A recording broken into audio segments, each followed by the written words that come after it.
Recording by Ambe recording studio दोस्तियां बाजार। मरले मजा तोर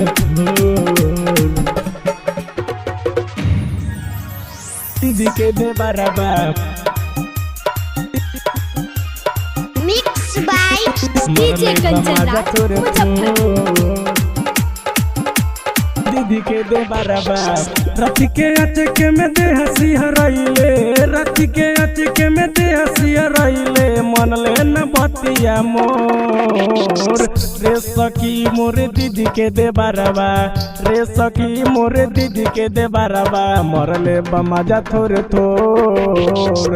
रे सखी मोरे दीदी के दे बराबा, मरले बमजा थोर थोर रात के अचके में दे हंसी हराइले, रात के अचके में दे हंसी हराइले, मन ले न बतिया मोर रे सखी मोरे दीदी के दे बराबा, रे सखी मोरे दीदी के दे बराबा, मरले बमजा थोर थोर रे सखी मोरे दीदी के दे बराबा, मरले बमजा थोर थोर, मरले बमजा थोर थोर रे सखी मोरे दीदी के दे बराबा, दीदी के दे बराबा मिक्स बाय डीजे कंचन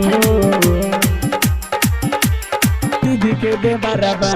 रहे बाराती दिन कुछ न बुझाइल, मजा मारेला सखी रहे पगलाई, रहे पगलाई, रहे पगलाई, रहे बाराती दिन कुछ न बुझाइल, मजा मारेला सखी रहे पगलाई, लमा न बेसी छोटा रहे मोट, लमा न बेसी छोटा रहे मोट, चिकन चाकन रे ठोर रे सखी मोरे दीदी के दे बराबा,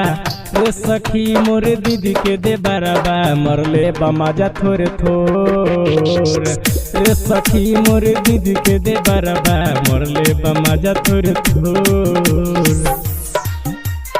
मरले बमजा थोर थोर मिक्स बाय डीजे कंचन मोरे दीदी के दे बराबा, मरले बमजा थोर थोर राती में ओठ सटैले,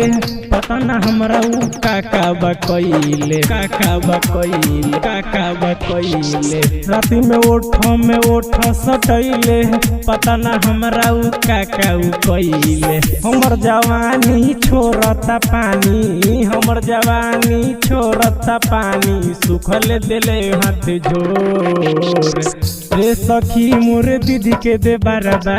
रे सखी मोरे दीदी के दे बराबा, मरले बमजा थोर थोर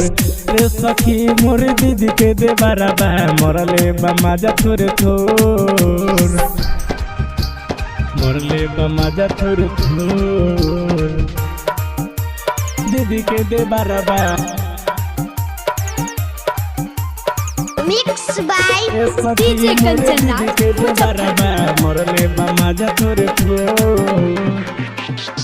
विकी किशोर जी में लागे गौरबरी, चुनु बेदर्दी बोला अब का हम करी, अब का हम करी, अब का हम करी, विकी किशोर जी में लागे गौरबरी, चुनु बेदर्दी बोला अब का हम करी, आंचल मीत खियाबे रोज चीज, आंचल मीत खियाबे रोज चीज, दहिया के दिल झकझोर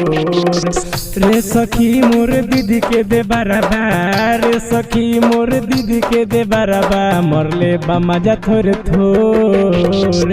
रे सखी मोरे दीदी के दे बराबा, मरले बमजा थोर थोर रात के अचके में दे हंसी हराइले, रात के अचके में दे हंसी हराइले, मन ले न बतिया मोर रे सखी मोरे दीदी के दे बराबा, रे सखी मोरे दीदी के दे बराबा, मरले बमजा थोर थोर रे सखी मोरे दीदी के दे बराबा, मरले बमजा थोर थोर रे सखी मोरे दीदी के दे बराबा, मरले बमजा थोर थोर। अम्बे रिकॉर्डिंग स्टूडियो दोस्तियां बाजार।